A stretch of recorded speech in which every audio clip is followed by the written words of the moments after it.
Trump is on the point of having to escalate pressure on Putin. Meanwhile, Putin is doing this bromance tour, meeting with Kim, the Iranian leader, President Xi, and the optics are not subtle there.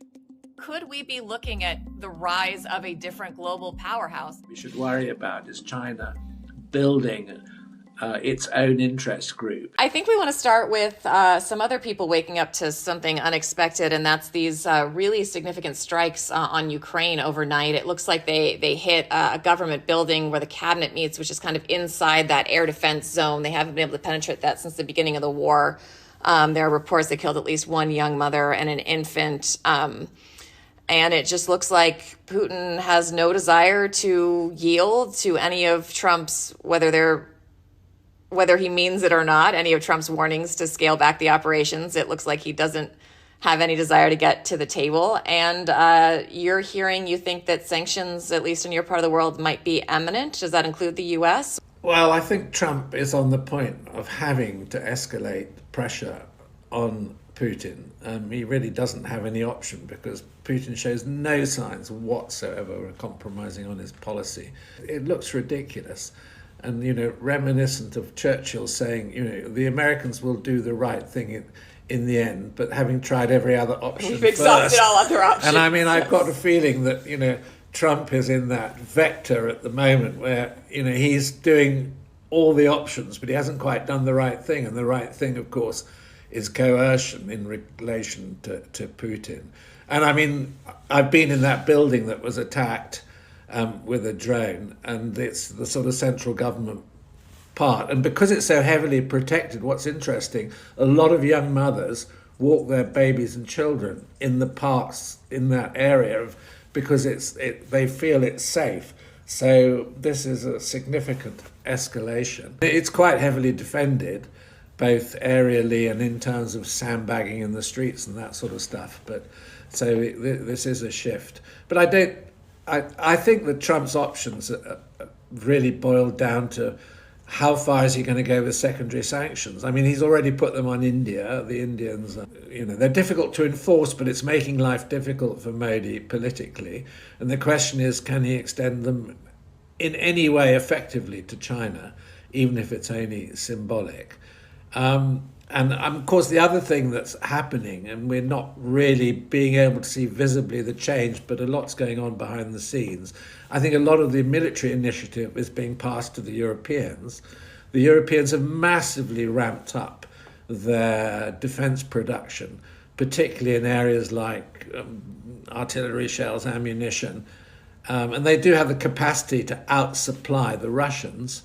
But on the other hand, they've got to coordinate and get their act together. So I think we're in an intermediate phase where you haven't really had an effective military handover completely.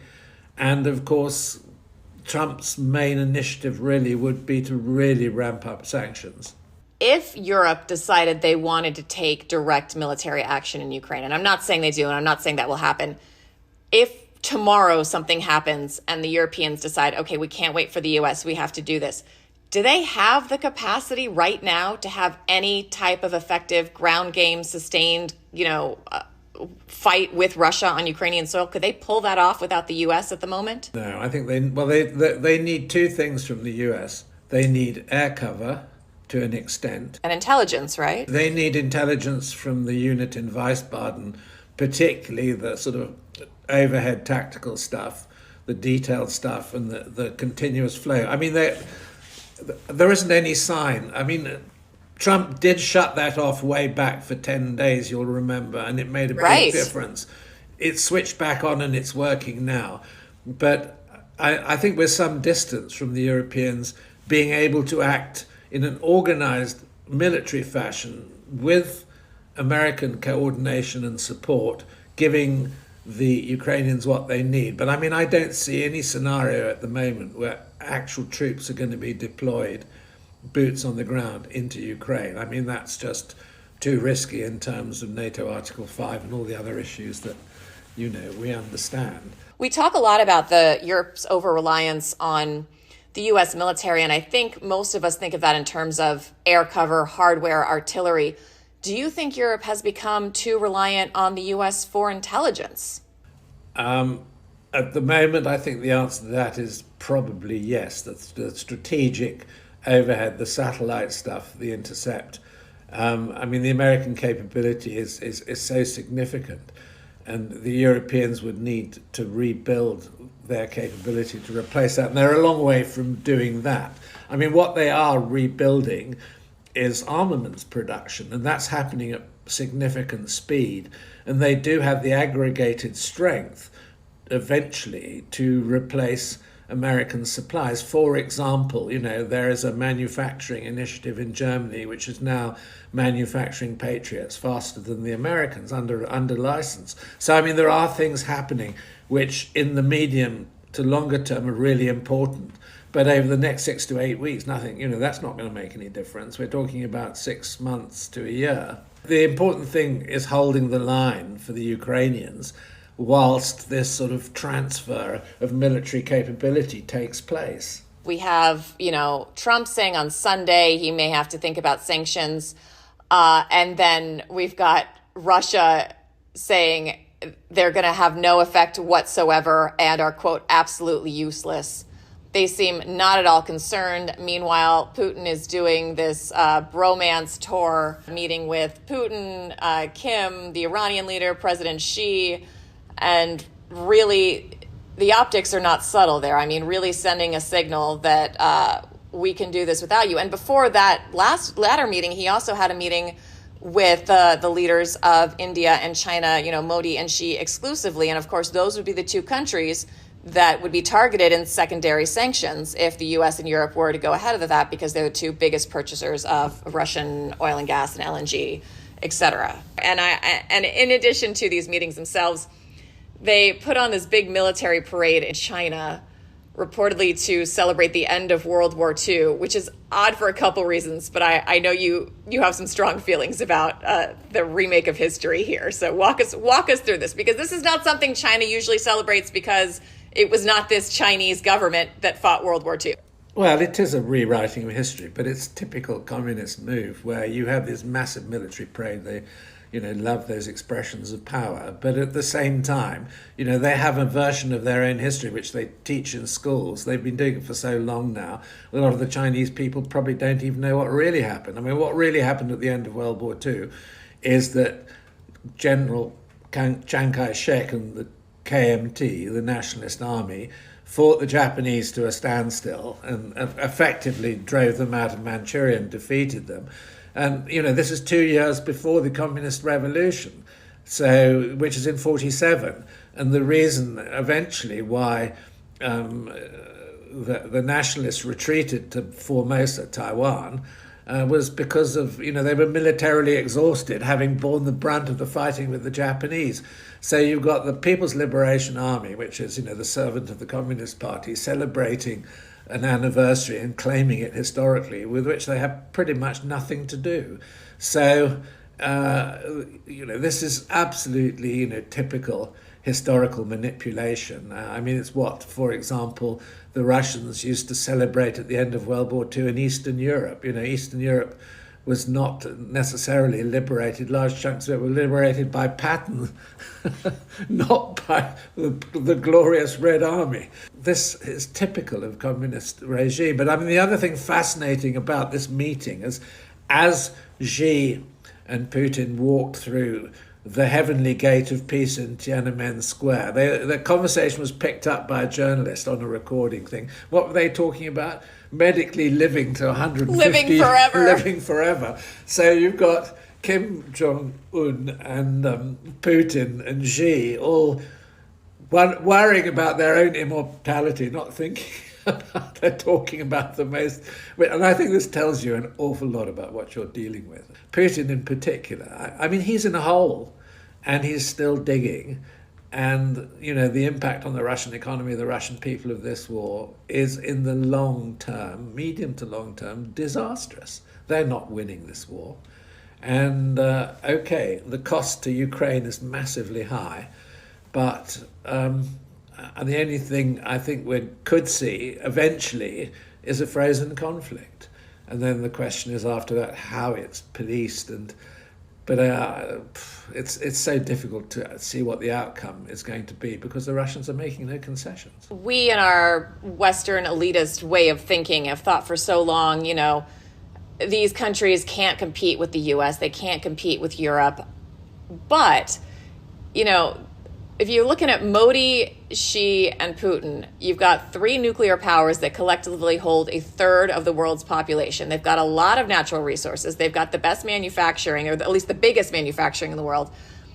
Could we be looking at the rise of a different global powerhouse, and could they start to really compete with Europe and the US in a way that we haven't really thought about for quite a while? The answer to your question is yes. And in fact, if you read the documentation for the 20th Party Congress of the Chinese Communist Party, global domination by 2049 is exactly what they say their aim is. And they don't necessarily mean militarily global domination. They mean creating a global system which is attuned to Chinese interests and Chinese values. Okay, Russia is subservient to China. That's not going to change. Russia is a declining imperium and shows all the anxieties of a declining imperium.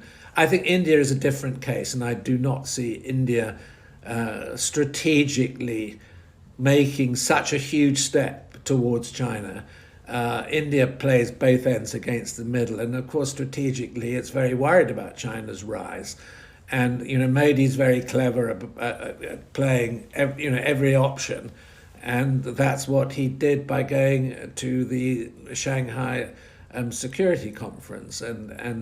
But he left before the military parade, which I think is also significant. So he didn't want to be seen in the military part of it. And remember, India has a very, very difficult relationship with China. And there is huge strategic tension along the border that they share, and they regularly fight across it. So, these relationships are complex and need to be seen in context. And if anything, what we should worry about is China building its own interest group in which Russia will be a vassal. I want to switch topics a little bit and talk about this U.S. strike on this alleged cartel. It looks like Rubio is stepping up his influence because this was an attack against alleged Venezuelan individuals. It's a little squishy as to whether or not it was a legal attack because it seemed to be in international waters. But Rubio has long linked President Nicolas Maduro to drug trafficking. They say it's coming from Venezuela. In the first Trump administration, Venezuela was like the boogeyman for everything. I covered 1 million of those press conferences, both at the Trump administration, and then, you had this Venezuelan government in exile with Juan Guaido. That all kind of fizzled. The Biden administration just seemed to kind of give up the ghost and then negotiate with Maduro. They had some success getting some U.S. hostages out of there, but it seems like they're refocusing now. I'm wondering what you take about this strike that killed 11 people, whether it was legal and whether you think we're going to see more of this. It's what's called an extrajudicial killing. Technically in the States, it is legal if it's approved by the president.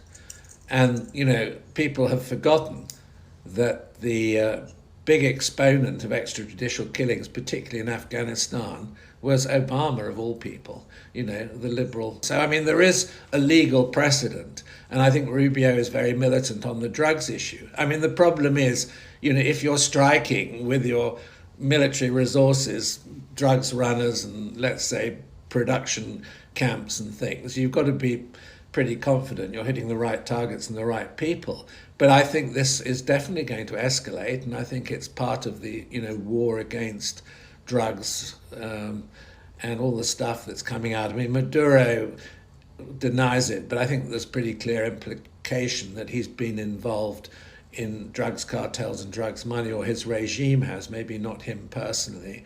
And I think, you're going to see Rubio as the national security advisor backed by Trump taking a tough line. And I think they're going to go on the offensive. And I think you can see that Maduro is massively concerned and nervous about this because it will threaten the security of his regime over time. And I think the other interesting thing I just read is this new proposal on Haiti, where they're talking about an anti-gang intervention force of 5,000 with UN approval going in. And the rationale behind it, it's an American initiative, is to stop Haiti becoming a narco state on America's borders. And that's what they're talking about, because the current security exercise that they're running with Kenyan soldiers in Haiti just hasn't worked. It's under-resourced. So, I mean, I think expect sort of Caribbean, Latin American initiatives coming now. I think Rubio is probably the driving force, and they're going to be controversial, but if they've got presidential approval, in my understanding is in the US, not necessarily in other jurisdictions, this makes it legal. I think there's going to be this focus particularly on sorting Venezuela.